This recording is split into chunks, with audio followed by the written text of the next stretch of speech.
ముందుగా అందరికీ నమస్కారం. నేను మీరాజ్. బంగ్లాదేశ్కి సంబంధించి అక్కడ ఏం జరుగుతుంది అనేది మనం ప్రతి ఒక్కరికి కూడా తెలుసు.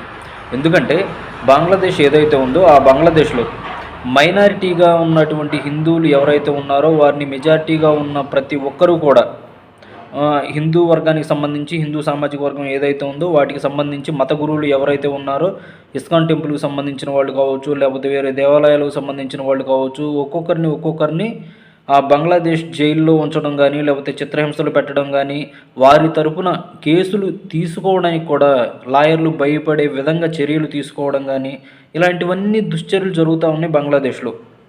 వారు అక్కడితో ఆగకుండా భారతదేశంలో ఉన్నటువంటి వెస్ట్ బెంగాల్ ఏదైతే ఉందో, వెస్ట్ బెంగాల్ అనేది తృణమూల్ కాంగ్రెస్ పార్టీ, అంటే మమతా బెనర్జీ ఎవరైతే ఉన్నారో, దేశానికి దరిద్రం ఎవరైనా ఉన్నారు అంటే మొట్టమొదటి స్థానంలో ఈవిడ మమతా బెనర్జీ ఉంటారు. నెక్స్ట్ స్టాలిన్ ఉంటారు. వీళ్ళిద్దరూ మరీ దరిద్రం అనమాట దేశానికి. అయితే ఈ దరిద్రంలో నెంబర్ 1 దరిద్రం అయినటువంటి మమతా బెనర్జీ వెస్ట్ బెంగాల్ సీఎంగా ఉన్నారు. అక్కడ తృణమూల్ కాంగ్రెస్ పార్టీ, అంటే కాంగ్రెస్ పార్టీ అధికారంలో ఉంది అని మనం డైరెక్ట్గా చెప్పేసేయచ్చు కూడా. అంటే దీన్ని ఆసరాగా చేసుకొని ఆ బంగ్లాదేశ్లోని ప్రతి ఒక్కరూ కూడా వచ్చి ఆ పక్కన ఉన్నటువంటి పంట పొలాలను నాశనం చేయడం, ఆ పంట పొలాల్లో పండించినటువంటి పంట ఏదైతే ఉందో ఆ పంటను తీసుకుని వెళ్ళిపోవడం, ఇలాంటి దుశ్చర్యలు అయితే జరుగుతూ ఉన్నాయి.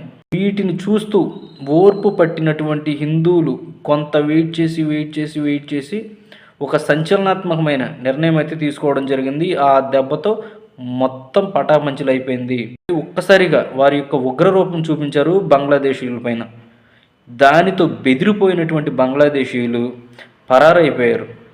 అంటే ఎవరైనా సరే కొంతవరకు మాత్రమే సహనం అనేది ఉంటుంది, ఓర్పు అనేది ఉంటుంది అనే దానికి నిదర్శనమే ఈ హిందువుల యొక్క పరిస్థితి. అంటే అక్కడ మైనారిటీగా ఉన్నటువంటి హిందువుల్ని చిత్రహింసలు పెట్టడంతో పాటుగా మన దేశంలోకి ఎంటర్ అయ్యి ఈ మన దేశంలోకి ఎంటర్ అవ్వడం అంటే మమతా బెనర్జీ పుణ్యమే. అది మనం చూస్తే అర్థమైపోతుంది.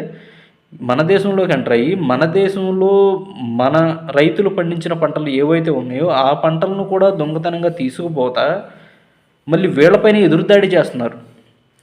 ఓపిక పట్టి సహనమైన కొంతవరకే ఉంటుంది కదా, ఆ సహనం అనేది అదుపు తప్పింది.